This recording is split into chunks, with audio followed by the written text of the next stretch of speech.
Bagaimana untuk mengaktifkan spring yang biasanya ada di alat aktif kita. Spring yang ada di sini adalah bumper spring dan juga finger spring. Kita lihat di sini bumper spring yang kita lihat di sini adalah mempunyai fungsi untuk mendorong gigi incisivus lateral ke arah depan atau ke labial. Lihat ya posisinya. Kita lihat di sini dia akan menempel semua pada permukaan palatal. Jadi lengan pertama dari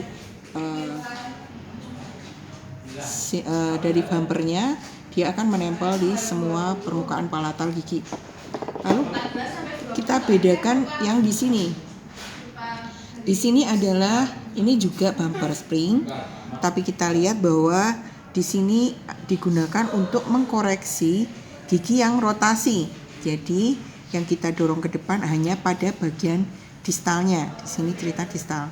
Sehingga pada saat pengaktifan, maka lengan pertama dari bumpernya kita usahakan yang menempel pada gigi hanya pada bagian distal. Ini ujungnya ada di distal ya. Jadi kita mempunyai tujuan untuk mendorong gigi ini ke distal, sehingga nanti pada saat kita mengaktifkan alat ini diusahakan hanya bagian distal saja yang menempel di gigi, bagian mesialnya tidak. Jadi ada perbedaan tergantung dari tujuan dari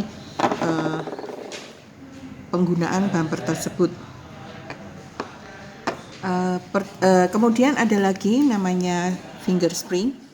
Finger spring seperti ini, kita perhatikan ini memeluk diri pada gigi, biasanya di bawah undercut daripada gigi, sekitar leher gigi. Biasanya apabila dari tekniker kita dapatkan finger spring sampai ke sini, panjang sekali. Tapi finger spring akan bermanfaat apabila ini hanya memeluk sebagian seperti ini. Kalau terlalu panjang, dari tekniker terlalu panjang, sebaiknya dipotong. Memotongnya dengan bur karborundum, karena kalau dengan dengan tang dia bengkok sedikit, yang lain juga akan ikut berubah. Kita bur saja. Jadi mesiodistal yang dia tercembung di sini, di sini kita potong sampai sini. Lihat pertengahan gigi. Nah, seperti ini. Ini juga ini masih dalam keadaan aktif tapi belum dipakaikan ke pasien. Untuk yang finger spring, apabila dia dalam keadaan pasif finger spring, kalau dipakai pasien, dia dimasukkan, dia akan langsung masuk. Tapi kalau setelah kita aktifkan finger spring, maka sebelum dimasukkan posisinya akan seperti ini.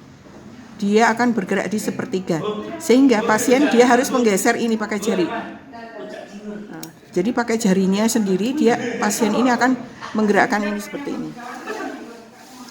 Nah, setelah dia masuk plek, ini kawat ini dia akan berusaha kembali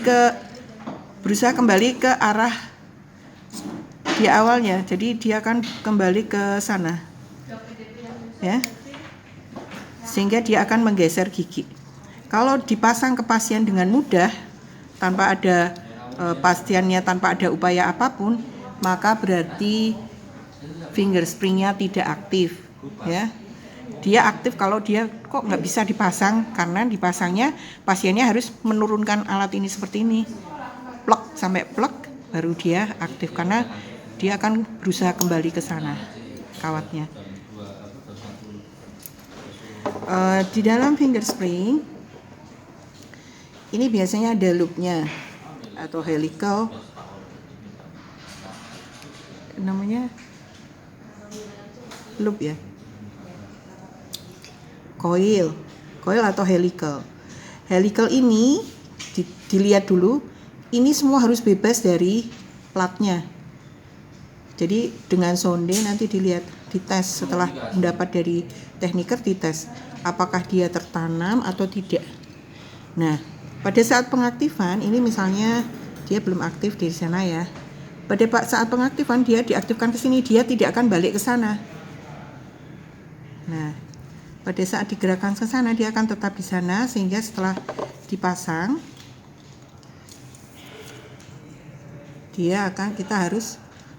pasien harus berusaha untuk mengepaskan lagi lengannya seperti itu. Ini untuk yang finger,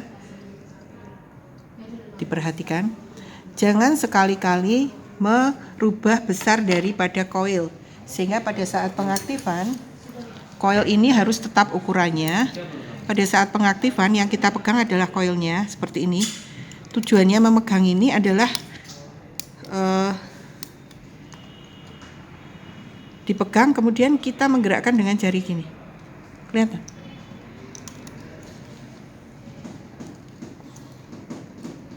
Kita pegang coilnya, kemudian dengan jari kita gerakkan ini ke sana.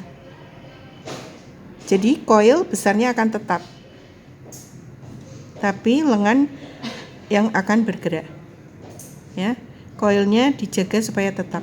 Karena merubah ukuran coil akan merubah ukuran panjang dari lengan ini. Merubah ukuran lengan akan mempengaruhi dari hasil gerakan gigi nantinya. Ya, untuk simpel, karena ini ada simpel yang di sini tadi fungsinya adalah untuk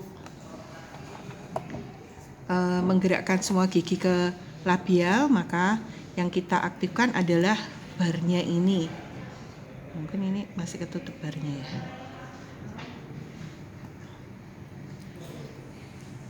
Barnya itu lengan yang tertanam di sini. Kita pindah tekukannya seperti ini. Jadi kalau masih tertanam, kita bisa pakai bor karborundum, kita bebaskan. Setelah itu tekukan di sini kita pindahkan. Tekukan yang mengarah ke sana kita pindahkan lebih ke bawah supaya dia akan menekan gigi.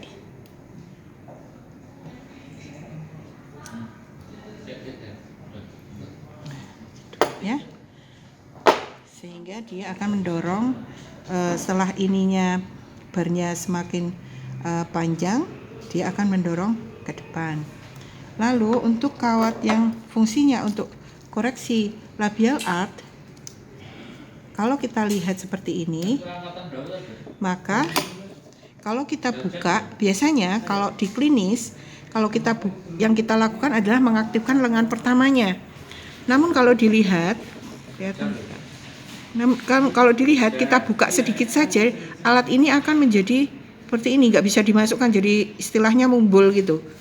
Jadi dia nggak bisa, karena kalau kita buka seperti ini, kita buka.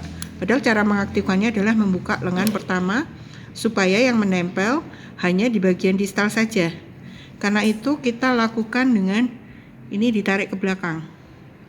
Bagian mesial, ini ujungnya, bagian mesial kita tarik ke belakang supaya yang menempel tetap bagian distal saja, tapi alat ini tidak naik ke atas, tidak menggol seperti ini. Nah, kemudian verkelum di bagian sini, bagian mesial harus juga dikurangi supaya terjadi gerakan gigi. Dengan mengaktifkan bumper spring tanpa mengurangi plat, maka tidak akan terjadi gerakan, karena gerakannya ini akan tertahan.